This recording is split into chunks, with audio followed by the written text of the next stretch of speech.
ಇವರು ಯಾರೂ ಇಲ್ಲ. ಯಾಕಂತಂದರೆ ಅವರು ಆಲ್ರೆಡಿ ಟ್ರ್ಯಾಕಿಂದ ಹೊರಗೆ ಹೋಗಿದ್ದಾರೆ.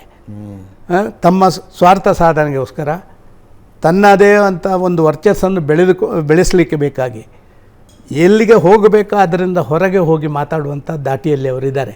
ಆದ ಕಾರಣ ಇವರಿಗೆ ನಾನು ಮೊನ್ನೆ ನಮ್ಮ ಉಸ್ತುವಾರಿಗಳು ಬಂದಾಗ ಅದನ್ನು ನಾನು ನಿಮ್ಮಲ್ಲಿ ಹೇಳ್ಬೋದು ಅಂತ ಅನಿಸಿದೆ. ಇಷ್ಟೆಲ್ಲ ಜನ ಇರುವಾಗ ಹೇಳ್ಬೋದು. ನಾನು ಹೇಳಿದೆ, ಅಶಿಸ್ತು ಭಾರತೀಯ ಜನತಾ ಪಾರ್ಟಿಯಲ್ಲಿರುವಂಥ ಅಶಿಸ್ತು ಭಾರತೀಯ ಜನತಾ ಪಾರ್ಟಿಯನ್ನು ದಕ್ಷಿಣ ಭಾರತದ ಕರ್ನಾಟಕದಲ್ಲಿ ಮುಗಿಸ್ತದೆ. ಇವತ್ತು ನೀವು ಸ್ಟ್ರಿಕ್ಟ್ ಆದಂಥ ಆ್ಯಕ್ಷನ್ ತಗೊಳ್ಳೇಬೇಕು. ನಾನು ಎಲ್ಲರ ಮೇಲೆ ತಗೊಳ್ಳಿ ಅಂತ ಹೇಳೋದಿಲ್ಲ.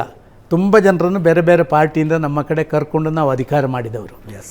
ಆದ ಕಾರಣ ನಾನು ಅವರಿಗೆ ಹೇಳಿದೆ, ನೀವು ಎಲ್ಲಿ ಒಂದು ನಮ್ಮ ಮನೆಯ ಪಕ್ಕದಲ್ಲಿ ಒಂದು ಮರ, ಅದರಲ್ಲೊಂದು 25 ಕಾಗೆಗಳು ಕೀಕಿಂತ ಹೇಳ್ತಾನೆ ಇರ್ತವೆ, ಮನೆಯಲ್ಲಿ ಕೂತ್ಕೊಳ್ಳಿಕ್ಕೆ ಆಗೋದಿಲ್ಲ.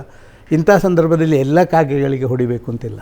ಒಂದು ಕಾಗೆಗೆ ಒಂದು ಗುಂಡು ಹೊಡೆದು ಆ ಕಾಗೆ ಒಂದನ್ನು ಬೀಳಿಸಿದರೆ 24 ಕಾಗೆಗಳು ಆಚೆ ಬರುವುದೇ ಇಲ್ಲ. ಆದ ಕಾರಣ ಇದನ್ನು ಮಾಡಿ ಅಂತ ಹೇಳುವಂಥ ಸ್ಪಷ್ಟ ಮಾತನ್ನು ಕೂಡ ಹೇಳುವಂಥದ್ದನ್ನು ಹೇಳಿದ್ದೀನಿ.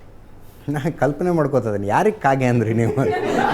ಸರ್, ಇದೊಂದು ಒಂದು ಯಕ್ಷ ಪ್ರಶ್ನೆ ಅಂತ ಅಲ್ಲ, ಯಾರೇ ಆಗ್ಬೋದು. ಆ 25ಕ್ಕೆ ಹೊಡೆದಾಗ ನಾವು ಹೇಳಿದ್ದಕ್ಕೆ ತಾಗ್ತದಂತಲ್ಲ, ಅದರ ಪಕ್ಕದಕ್ಕೂ ತಾಗ್ಲಿಕ್ಕೂ ಸಾಕು.